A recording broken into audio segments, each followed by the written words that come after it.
ভাৰত চৰকাৰৰ অধীনত জনজাতীয় পৰিক্ৰমা বিভাগৰ উদ্যোগত দেশজুৰি চলি থকা যি জনজাতীয় গ্ৰামীণ উৎসৱ 2026 ইতিমধ্যে দেশজুৰি চলি আছে আৰু এই অংশ হিচাপে আজি গোলাঘাট জিলা পদুমণি পূব উন্নয়ন খণ্ডৰ অধীনত যি মকৰং পঞ্চায়ত আছে মকৰং পঞ্চায়তো চলি আছে মই পুনে দেখাবলৈ চেষ্টা কৰিম মোৰ সহযোগী ক'বলৈ কৈছোঁ যে তেওঁ দেখাব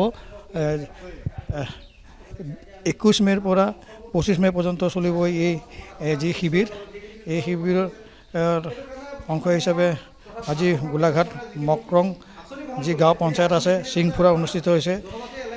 এই শিবিৰত বিশেষভাৱে আমি যিটো 21 তাৰিখৰ পৰা আমাৰ 23 তাৰিখলৈকে আমাৰ যিটো কাৰ্যসূচী দিয়া হৈছে সেই কাৰ্যসূচীত আমাৰ জনজাতীয় ভাইসকল আৰু লগতে সেই গাঁৱত থকা অন্যান্য লোকসকলো আছে তেখেতলোকক লৈ আমি সভা সমিতি পাতিছোঁ। চৰকাৰে যিবিলাক আঁচনি দিছে সেই আঁচনিবিলাকৰ ওপৰত আমি সজাগতা সৃষ্টি কৰিব বিচাৰিছোঁ। সেই সজাগতা সৃষ্টিৰ দ্বাৰা জনজাতীয় গোষ্ঠীটো যাতে মানদণ্ড উন্নত হয় তাৰ কাৰণে আমি চেষ্টা কৰা হৈছে।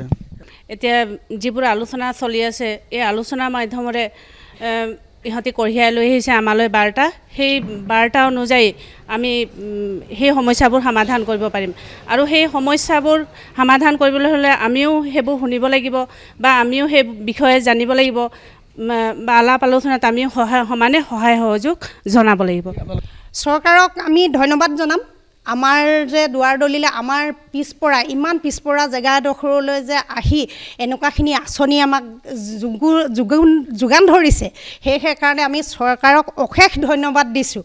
কাৰণ আজিলৈকে কোনেও মানে এনেকুৱা এটা হয়তো নেপাব যে জনজাতীয় লোকসকলক নিজৰ জেগাত গৈ পেলাই এই সুবিধাখিনি আগবঢ়াইছে বুলি।